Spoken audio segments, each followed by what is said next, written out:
इभिक्सन उच्चेद खालामनायनि बिस्रा एग्रिमेन्टआवनो दङ जोंनावथ' गैया बिटिसिआव बेबायदि जोंना एग्रिमेन्टआ जोंनि एकर्डआ क्लियार बिटिसि एकर्ड जानाय दिनाव जाय जाय बाहाय रायजो जादों गामियाव होन फरेस्ट एरियायावनो होन गामि माने रेभिनिउ भिलेजखौ होनबाय फरेस्ट भिलेजाव थानाय नोंनि खास हायाव थानाय गासिबो पारमानेन्ट जोंनि बिटिसि बासिन्दा बेहायथ' इभिक्सननि खोथाबो गैया खम जिलु बालु अन्थाव बाथाव जोङो सिनारि नुबाय गिर्जा न' सिफायना होनाय न' बां बुफायनाय मोनसे समाव बिराद थांबायना बेबायदि जोङो केन्सेल खालामजोबगोन एकदम हाग्रामा सारा बुंदों बेखौ आरो सबसे गिदिर खोथा हानि लेखा होजोबनाय जागोन प्रथम बे मास मोनथामनि बिथोराव हाग्रामा सारा बुंबाय थादों जोंखौ मेल मिटिंआव जोङो सेन्ट्रेल मिटिं जेला जिरायो बुङो पिएमबिआव जेला जिरायो बुङो सिफ जानायनि उनाव मास मोनथामनि बिथोराव आङो बयनोबो जाय जाय हा मोननांगौ दं हानि पाट्टा होजोबगोन बाहाय उच्चेदनि खोथा गैया एभिक्सननि खोथा गैया फरेस्ट लेन्डआव थानाय खास लेन्डआव थानाय गासैबो हानि पाट्टा मोनगोन आरो आगोलबो होखादोंमोन ना सारा बे ओनसोलावथ' मेरला बाहाय फैनायफ्रा आगोलावथ' फरेस्ट लेन्डसो मोना गासैबो सोरबा मोनबाय सोरबा मोनाखै दाबो हयथ' थागोन जेबो सिन्था खालामनो नाङा हाग्रामा सारनो हगारना हो बिपिएफ पार्टी दङ हाग्रामा सार दङ हानि पाट्टाखौ बयबो मोनगोन ओरैनो बिनिया बिराद जाथि सिबिनायनि मोनसे माबाखा हाग्रामा सारा सेंग्रा समनिफ्राय बियो एखेबारे जातिनि थाखाय नांनो ओंखारथारनाय दे आरो मालाय बायदि बांलादेश भुटान अरुणाचलाव थानानै बियो जाति सिबियाखै बियो जोंनि जायगायाव थानानै बड'लेण्डआव थानानै गामि गामि थानानै न'खर न'खर रायजोफोरजों थानानै बियो संगठन खालामनानै बियो जाति सिबिनो ओंखारदों दासिमबो सिबिगासिनो दङ मेट्रिक पास जानायनि उनाव बियो जेब्ला कलेजाव थाङो बियो हयथ' बिराद मोजां स्टुडेन्टमोन साइन्स फरायदोंमोन बियो बिराद मोजां साख्रि गिदिर मावनानैबो हयथ' बियो जानो हागौमोन फरायनायखौ गेजेरावनो दोननानै बियो जातिनि थाखाय ओंखारदों बिराद सेक्रिफाइस बेखौ सुप्रिम सेक्रिफाइस होनो अनेक लोगोफ्रा थैजोब्बाय पुलिस आरिफोरजों आर्मिफोरजों गावथारजाबाय बुथारजाबाय बिथाङाबो थैफ्लांबायोबाथ' जों मोनलामोन ना बिथांनि सेक्रिफाइसखौ जों बुजिनांगोन बे समाव आंबो बड'फाजों थानानै आन्दलनाव बाहागो लाबोनाय मानसि सेन्ट्रेल प्रेस स्पक्समेनमोन आङो बड'फा जिल्ला प्रेसिडेन्ट बे समाव जोंनि हारिया बर' रावखौनो रायज्लायनो हायामोन मिथिगौ ना जोङो गुवाहाटि बायदियाव बङाइगाव बायदियाव टाउन ओनसोलाव थांनानै बर' राव रायज्लायनो हायामोन जोङो मुगैयोमोन जोंखौ अमा जाग्रा बर'फोर नोंसोर असमिया रोङा नामा बिदि होनोमोन जोंनि आइजोफ्रा दखना गाननानै ओंखारनो हायामोन दखना खुना हायोमोन हारसाफ्रा जों नुबोनाय मानसि गुवाहाटियाव बेबायदि घटना जादों सानसेखालि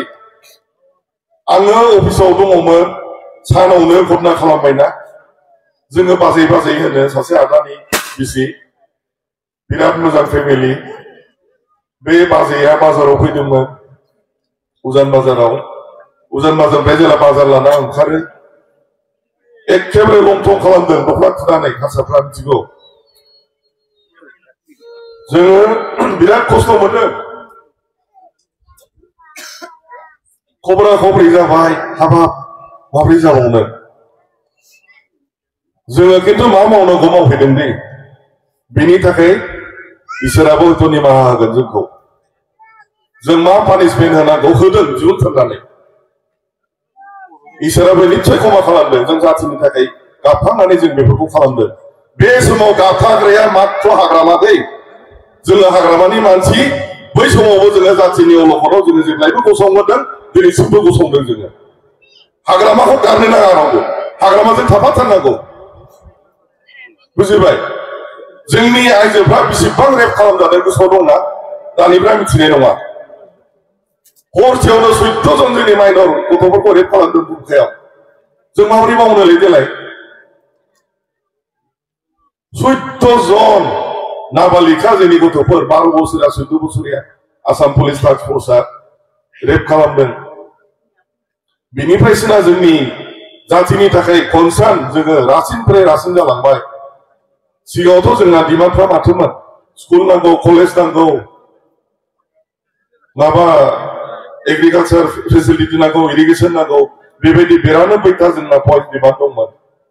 जोंखौ नायनो हायामोन बिसोरो जेब्लायबो गादबनानै दोनोमोन आं दिनै बर' सेन्टिमेन्टआव थांफ्लांबाय दस्राफ्रा जाहाथे बुजिया प्राइमारिलि जोङो जोंनि बर'फोरनि थाखाय जोङो नांदों बै समाव दस्राफ्राबो नांदों आं बुङाखै नाङाखै होननानै नांदों जोङो जायगायाव थानानै नांदों जोङो जेब्लायबो पाब्लिकजों दङ दस्रा बायदि नङा जों जेब्लायबो पाब्लिकजों थानानै नांदों दासिमबो पाब्लिकजों दङ बिराद गाज्रि गाज्रि घटना थांबाय बेफोरखौ गोसोखांबा दुखु मोनो जोङो बे फिसा फिसा डिमान्डफोरखौ मोनैनि थाखायसो जोङो बड'लेण्डनि खोथाखौ बुंदों बाध्य जादों जोङो होमबालाय जोंनो आलादा रायजो नांगौ बिसोरनि गादबनायनि थाखाय मेघालया आलादा जादों बिसोरनि गादबनायनि थाखाय नागालेण्डआ आलादा जादों बिसोरनि गादबनायनि थाखाय अरुणाचलआ आलादा जादों मिज'रामआ आलादा जादों भाषा बिसेसआवल' स्टेट बानायोबा जों मानो मोना होननानै बे फैदों लाइनाव थेवबो जोङो फैयै फैयै मोनसे समाव 2003आव जोङो नुबाय जे जोङो मोनसे न'खौ बानायग्रोनाया साबसिनसै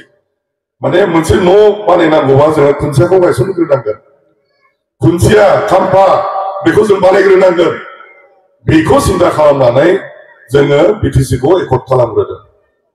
लासैनो जोङो गासिबो बाहायनो जोङो सुबिदाखौ जोङो खालामनांगोन होननानै सेपारेट स्टेट डिमान्डखौ जोङो बाहाय दोनथ'दों आरो उन्नतिनि खामानिखौ मावनो हामारदों जोङो हाग्रामा सारा मावमारदों बेखौ बार बार बुंबाय थानो प्रयजन गैया सानो आङो जेसेबां जों दिनै जेसेबां बाहाय सुबिदा मोनदों गासिबो बे बिटिसि एकर्डनि दारै जानाय तबे जोङो बाहाय हारसाफोरनि थाखाय जोङो प्रभिजनखौ दोनदों खालि बर'फोरनि थाखायल' जों खालामाखै बे एकर्डखौ 26टा जाति जनगोष्ठीखौ लानानै प्रत्येक जाति जनगोष्ठीनि सुबिदा बाहाय दोननानै मर्यादा दोननानै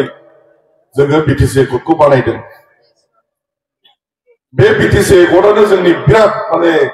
मोजां मोनसे दलिल प्रत्येक जाति जनगोष्ठीनि थाखाय आरो बेखौ नायनानैनो दिनै बिपिएफआव बयबो दङ जेसेबां जाति जनगोष्ठी जोंनि बिपिएफआवनो बांसिन कुनु जातिया ना खालामा मोजाङै सोलिबाय थादों नैबे जिनिसखौ गुलुं गुजुं खालामबाय थादों दा इउपिपिएल आरो बिजेपिआ जेब्लायबो कनफ्रन्टेसन लाबोनो नागिरो जेब्लायबो गावनि गेजेराव गुलुं गुजुं खालामनो नागिरो हारसाफ्रा बुङो हारसाफ्राथ' बुङा बुंनाया सोरबा लिडारा बुंदों दाखालि आसामनि बिराद गिदिर लिडारा बुंदों जोंखौ अनाखै बिटिसिआ जोंखौ सनमान होआखै जोंनोबो हा नांगौ जोंनोबो अधिकार नांगौ सोरखौ जों होनबाय थादों बिसोरलाय आं जायगा जायगा बुंबाय सोर जों माने सोरखौ बुंनो बिसोरलाय जों जेराव बाहाय समस्त जाति जनगोष्ठी लोगो लानानै जोङो बाहाय संसार जादों बाहाय मानो डिस्टार्ब खालामफैदों बिजेपि हिसाबै मानो खालामदों जों कुइसन सोंनांगौ बाध्य जायो बे बिजेपिजों इउपिपिएलआ लोगो जानानै सारेन्डार जाजोबनानै दिनै आलायारन खालामदों जोंखौ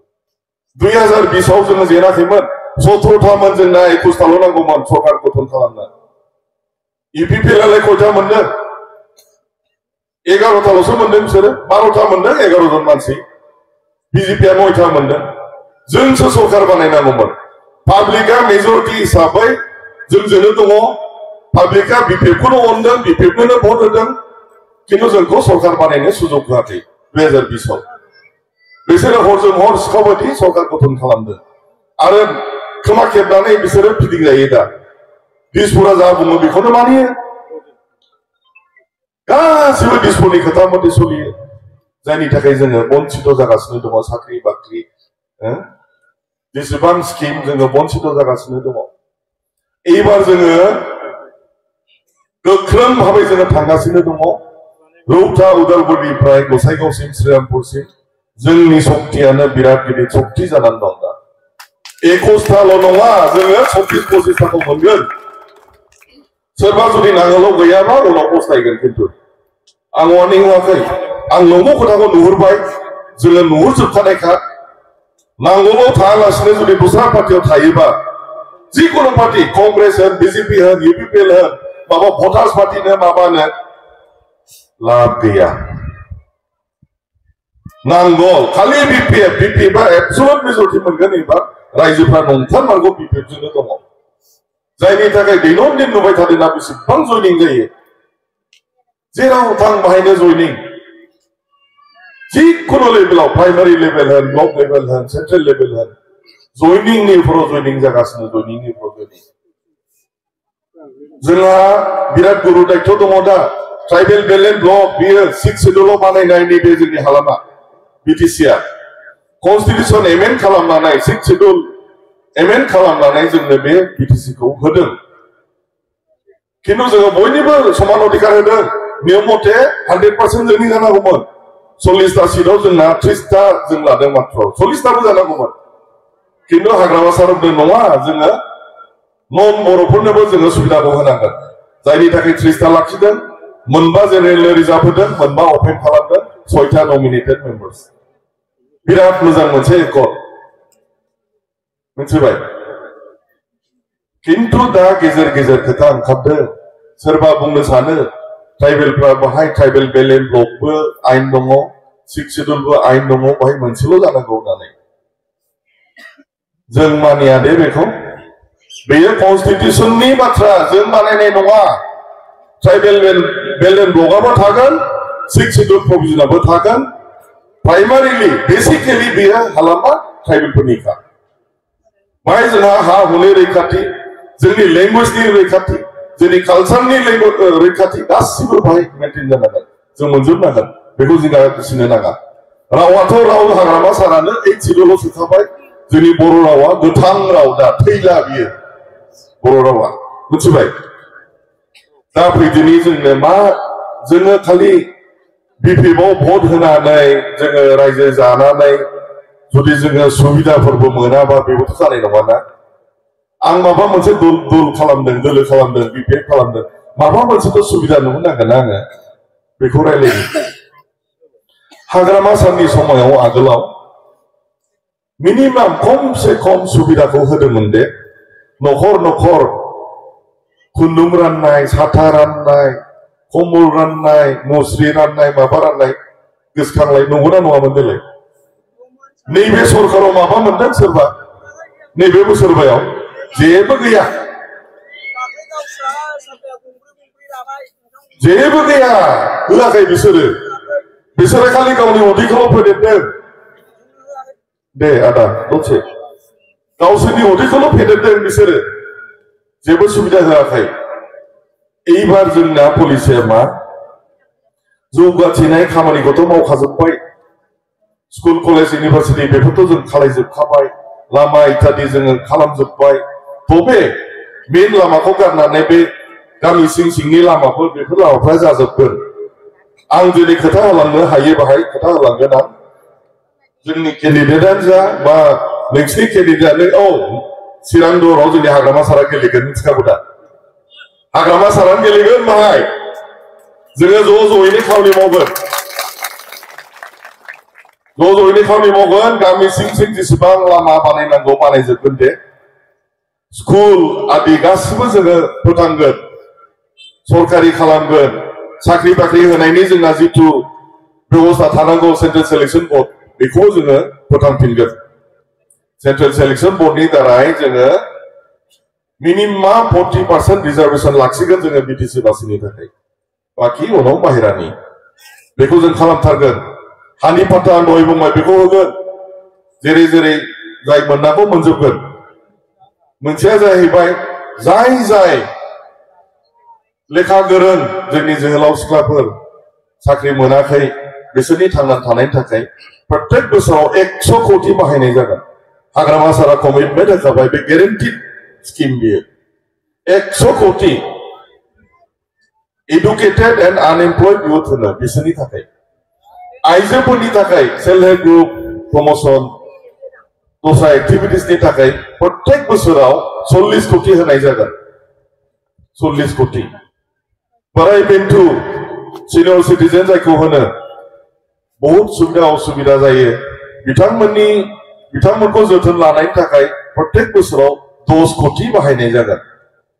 लेंग्रा खुजा फिजिकेलि हेन्डिकेप बिथांमोनखौ नायनो थाखाय जोङो प्रत्येक बोसोराव 5 कोटि दोनदों आरो मोनसे जाहैबाय जाय जाय व्यक्तिफ्रा साख्रि बाख्रि गैया आरो बे फिसा फिसौ बिजनेस मावनानै जानाय मैगं बेफारिनो साइकेल रिपेयारिंनो बेबायदि फिसा फिसा एक्टिभिटी दखान होनाय मानाय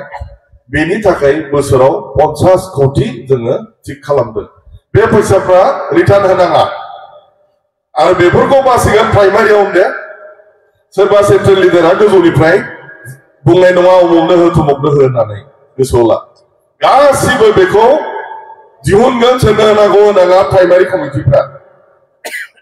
आरो बाहाय प्राइमारि कमिटिफोरखौ आं ओंखायनो अनुरोध खालामगोन जों आरो इन्सट्राक्सन हरबावगोन सरकारथ' जोंनि जाखासिगोन जाहाथे सिस्टेमेटिक जायो जाहाथे जग्य व्यक्तिफ्रा मोनो नै बेबायदि जों खालामलांगोन दा नैबे इलेक्सन समाव माखासे माने गोदाव सोराव मानसिफोर ओंखारगोन अरुणोदयनि नामाव फर्म फानफैलाबायगोन अरुणोदय होगोन होननानै मागोन होननानै दिनैनिफ्राय गैला दिनै नटिफिकेसन जाबाय नालाय सेस कुनु सरकारि स्किम रावबो बुंनो हाला रावनिबो न'आव थांनानै बिसोरो होमबाबो हर हर फर्म लानानै हाबो दे अरुणोदय होगोन होननानै जोंजों था जोंनि पार्टियाव था अरुणोदय मोनगोन होननानै आरो फैसाबो लाङो 300 लाङो 500 लाङो बेबायदि जोंथ' हमखायो मोनबानो हमखायो जों रायजोफ्राबो एकदम सांग्रां जा अरुणोदयनि खोथाखौ नोंसोर बाद हो दा ओरैनो अरुणोदयखौ सोर मोनो आं एसे बुंनि जाय बिधवा मानसिफोर जोंनि महिलाफोर आइजोफोर रान्दि आइजोफोर बिसोरो मोननो हायो जाय आइजोफ्रा 40 बोसोर बारबाय हाबा जायाखै बिसोरबो मोननो हायो जाय महिला बा हौवा बा हिनजाव बिकलंग जाय फिजिकेलि हेन्डिकेप बिसोरबो अरुणोदय मोननो हायो आरो बेखौ डिसिनि दारैसो ओरै फैगोन बा एमएलएआसो होगोन दिनै बिसोरो जेसेबांखि बुङा मानो बे थगायनाय खोथा एथ' बुरजा बयनोबो अरुणोदय होनो हाया मिसा खोथा आरो जाय सरकारा फैया मानो बे सरकारा अरुणोदयखौ होखागोन बेखौ गिनो नाङा आरो एबार जोंना पलिसिया जाहैबाय बिपिएफआ सरकार गठन खालामनाय लोगो लोगो अरुणोदयनि एमाउन्टखौ बारायना होगोन अरुणोदय स्किमाव 1250 थाखा होयो आसाम सरकारा 1250 आसाम आरो सेन्ट्रेल मिलायनानै 1250 जोंना हाग्रामा सारा बुंदों रिजल्युसन लाखाबाय 1250 नङा जोङो बारायनानै होगोन हयथ' 1500 सिम थांनो हागौ बा बारायनो हागौ एमाउन्टखौ जोङो फिक्स खालामथ'वाखै किन्तु बारायनानै होगोन बे एकदम खाथा अरुणोदयआव बेखौ निश्चिन्त था तो बाखि बिदिनो बहुत खोथा बुंनांगौ लगिया दं सानसेनो बुंजाजोबनाय नङा नोंथांमोननि सायाव आसा थिनाय थाबाय जाय जेरै दं जेरावखि भट होआ मानो नांगोलावनो भट होथार प्रत्येक समस्यानो देरहानानै फैनांगोन हाग्रामा सारखौनो जोङो सिट बानायथारनांगोन बेहानो एकमात्र जाथि सिबिनाय बे ओनसोलखौ बासायनायनि पलिसिया बेहानो थार अन्थाव बाथाव मोनलायलाङोलै आङो सब समय थायोना आयौ आयौ मा एथ' सेक्रिफाइस कमप्रमाइज खालामा बियो रावजोंबो बियो सारेन्डार जाया बे प्रमद बर' बायदि मानियाव सारेन्डार जानाय बेबायदि नङा गोराखा मालाय नाय नोंसोरो बाहाय जुदि जोंनि सरकार जायोबा बे जे मिनिस्टारफोर हाबफैलाबायदों बिजेपिनि मन्त्रि मोल्ला एमएलएफोर हाबनोनो मोननाय नङा बिसोरो बाहाय गुलुमुलुम खालामफैनो मोननाय नङा रावबो हाबहोखायाखै आगोलबो बिसोरा जोंनि रायजो जोंनि काउन्सिल जों सासन खालामगोन बेखा आरो कन्स्टिटिउसनानो बेखौनो होखादों संबिधानानो बाहाय दस्रानि इन्टारफियार बाय दस्रानि हाबसननाय बाय सोलिया बुजिबाय जोङो दुर्बल जा जोङो हाग्रामाजों था बिपिएफजों था 13 नम्बर 16 नम्बर 15 नम्बर 9 नम्बर जेराव जेराव दङ भट हैनांगौ नांगौलावनो हो जोंनि बिजाथिफोरखौ देरहाहो आं बेखौनो अनुरोध खालामबावनानै आंनि बिबुंथिखौ बेयावनो फोजोबबाय गोजोन्थों